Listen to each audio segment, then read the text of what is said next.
Tout d'abord, merci. Merci beaucoup de l'invitation à ce forum. Euh, Ça me fait plaisir de partager là, des exemples et d'avoir des exemples concrets d'autres municipalités du Québec maritime. Moi, mon nom, c'est Félix-Antoine Langlois. Je suis conseiller en adaptation au changement climatique à la municipalité des Îles depuis 10 mois. Je vais d'abord commencer à vous parler un peu des spécificités des îles, de mon rôle, puis ensuite, je vais aller vers un exemple, un projet ici qu'on a en résilience côtière. Les îles de la Madeleine, premièrement, c'est un archipel de 6 îles. Probablement que vous connaissez les îles, qui sont 7 îles habitées, 6 qui sont reliées entre elles par des cordons dunaires. Comme qu'on voit sur la carte, c'est des noyaux rocheux, puis c'est surtout des cordons dunaires reliés entre eux sur la route 199 qui les relie. Puis il y a aussi l'île d'Entrée qu'il ne faut pas oublier en avant, je peux peut-être prendre ici, qui est une île habitée, mais qui n'est pas reliée aux îles de la Madeleine. Ça fait en sorte que, comme on voit l'archipel des îles en plein cœur du golfe Saint-Laurent, on voit que quand il y a des aléas côtiers qui frappent les îles, ils sont frappés de partout. Que ce soit des vents du nord, est, ouest, sud, il y a toujours des secteurs qui sont à risque. On a 278 km de côte. 30% sont constitués de falaises rocheuses, falaises meubles, comme les Grès Rouges, un peu comme l'île du Prince-Édouard. Puis 70% de milieux dunaires, soit de dunes ou de marais, etc. En 2016, il y avait une population d'environ 2500 habitants. Pourquoi il y a un conseiller en adaptation au changement climatique aux îles de la Madeleine? C'est à la suite, l'organisation municipale, à la suite des tempêtes de communication à l'automne 2018, qui a entre autres rompu les câbles de communication, puis nécessité l'intervention de l'armée canadienne là, pour venir aux îles. Puis, un an après ça, la tempête Dorian qui a vraiment frappé l'imaginaire des Madelinots et Madeliniennes en termes d'intensité et de dommages qui peut être fait sur le territoire, il en est ressorti vraiment une accumulation des besoins en intervention, surtout au niveau de la protection de certains secteurs contre les effets d'érosion de submersion côtière. Puis, face à l'ampleur des travaux puis des projets qui avait à mettre en œuvre, il y avait une nécessité d'avoir une ressource spécifique pour faire la coordination de projets majeurs en protection, mais aussi de prendre, c'est jumelé à ce poste-là, l'élaboration d'une stratégie ou d'un plan d'adaptation au changement climatique. Fait que moi, mon rôle ici à la municipalité, premièrement, c'est un poste permanent, temps plein, qui est financé par la municipalité. Fait que déjà ça, c'est un nouveau poste qui a été créé. Fait que déjà ça, c'est assez intéressant comme mesure d'adaptation parce que dédier une ressource à l'intérieur d'un organisme municipal spécifiquement à l'adaptation au changement climatique, ça fait en sorte que les progrès peuvent aller plus rapidement. Puis, il y a de l'interservice qui est intéressant après qui peut être mise en œuvre, pardon. Je suis le premier répondant municipal pour tout ce qui est des questions d'érosion côtière puis l'adaptation au changement climatique sur le territoire des îles. J'aide entre autres à la planification, coordination et réalisation de projets de protection côtière, mais aussi d'autres initiatives touchant l'adaptation au changement climatique. Je vais vous en parler tantôt. Puis finalement, je fais le lien avec les organismes du territoire, dont le Comité cible des îles, Attention fragile, le Centre de recherche en milieu insulaire et maritime, et j'accompagne les citoyens dans leur démarche. Donc, aux îles de la Madeleine, juste rapidement, l'adaptation au changement climatique, il y a beaucoup de projets en cours, que ce soit au niveau de la quantité, suivi de la quantité qualité de l'eau souterraine, parce qu'aux îles de la Madeleine, toute notre eau potable vient de la nappe phréatique, qui est comme coincée entre les noyaux rocheux des îles et entre les noyaux rocheux puis l'eau salée, des lentilles d'eau douce. Fait que ça prend une gestion assez spécifique assez spécifique de ces réserves d'eau-là. Il y a des stratégies énergétiques, on a des projets en autonomie, sécurité alimentaire, conservation de milieux naturels et humides, milieux humides et hydriques et des milieux naturels. Puis, on a aussi une politique environnementale qui est en œuvre. Mais ce qui ressort des dernières années, puis le besoin urgent qui est le plus visuel, qui est le plus mesurable, qui est le plus frappant, c'est l'érosion et la submersion côtière. C'est ce sur quoi je vais vous parler aujourd'hui. En termes d'érosion côtière, ce qui s'est fait au niveau de la municipalité, dans les dernières années, c'est qu'on a vraiment profité de l'analyse de vulnérabilité que le projet de résilience côtière a fait en 2017 là, pour pas mal tout le Québec maritime. On est parti de ça, puis on a vraiment, à l'aide de la priorisation des secteurs qu'on avait fait avec l'équipe de l'UQAR, il y a une trentaine de sites qui ont été identifiés et priorisés. Puis de ça, il y avait 5 sites qui étaient plus prioritaires. Pour ces 5 sites-là, on a identifié des analyses et des mesures d'adaptation qui sont possibles avec soit des études externes, des mandats. Il y a l'analyse co-avantage d'Uranos en 2016 qui nous a vraiment beaucoup aidé aussi là-dedans, puis la collaboration avec le ministère de la Sécurité publique.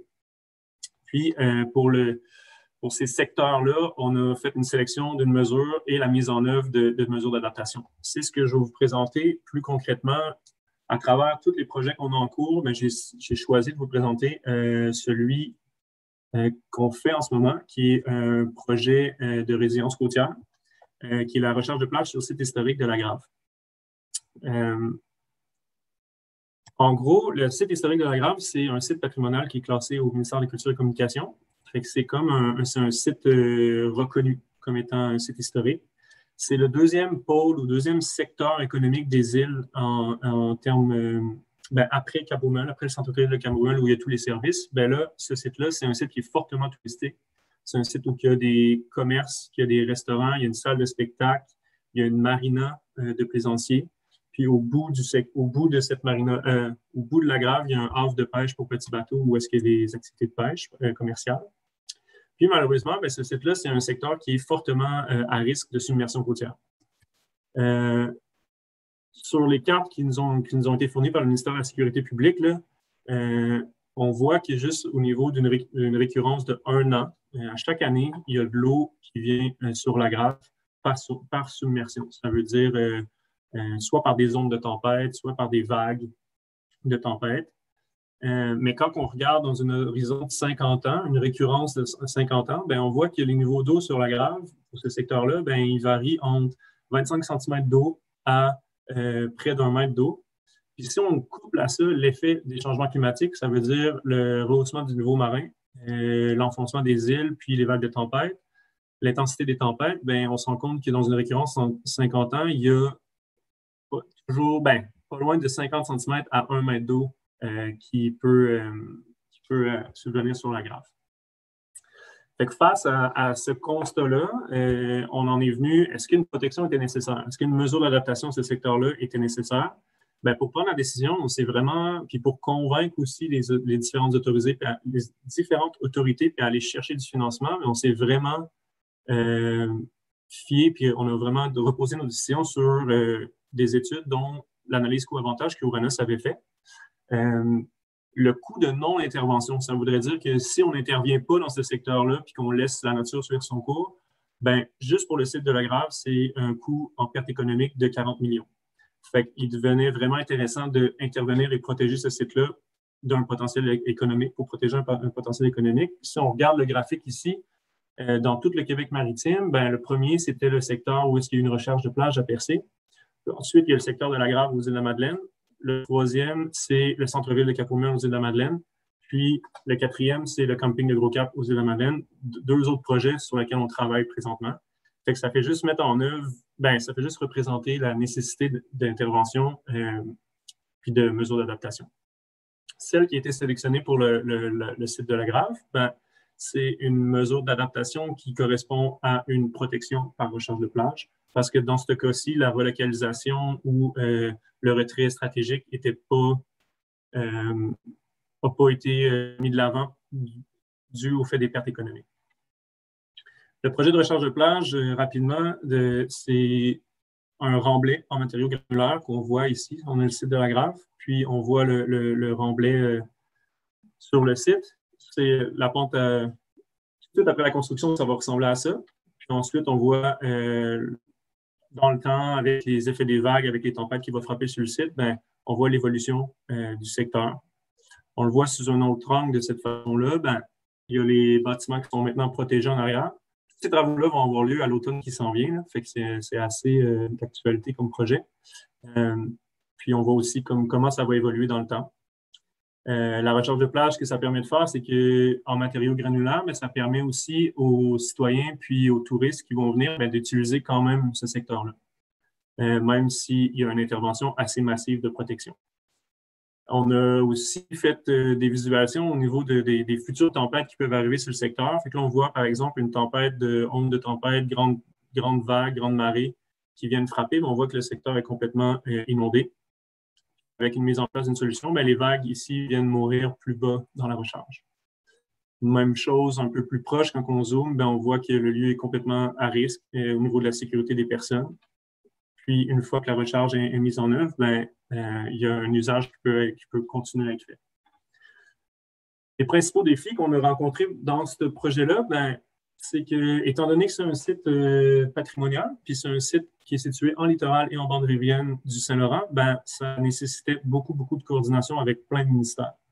Le ministère de l'Environnement, le ministère des Faunes, on était dans l'habitat du poisson aussi, donc le ministère Pêche et Océan Canada, le ministère de la Culture et des Communications pour l'aspect patrimonial du site, puis aussi le MTQ parce que la route qui passe sur la Grave, ben, c'est la route 199 qui leur appartient, puis on la protège d'une quelconque façon. Donc, ça a été un grand travail de coordination de plein de ministères. C'est un secteur qui est c'est un enjeu qui est fortement politisé également parce que c'est un site qui est en haute estime pour des marinots. Historiquement, ça a été un des premiers lieux colonisés aux îles avec des activités de pêche. Ça le fait en sorte que quand on est arrivé avec la nécessité d'intervenir sur ce secteur-là, ben, il y a eu une réticence au niveau de l'adaptation, au niveau de l'adhésion à la solution d'adaptation. Ça m'amène à vous parler un peu des mécanismes qu'on a mis en œuvre pour convaincre les gens. Pour aller chercher une acceptabilité sociale de la solution d'adaptation, ben, comme vous avez vu plus haut, je vais vous parler de ces trucs-là. Historiquement, sur ce secteur-là, il y avait un quai.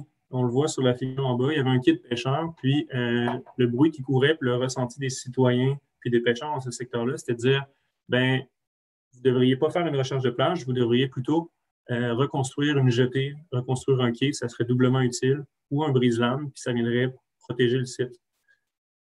C'est tellement une opinion qui est forte au fond des citoyens qu'on a demandé à un consultant à la salle NHC de faire la simulation, dans le fond, des effets de vague sur la reconstruction de ce quai-là pour finalement se rendre compte que la reconstruction avait un impact négligeable au niveau des effets de vague sur le site.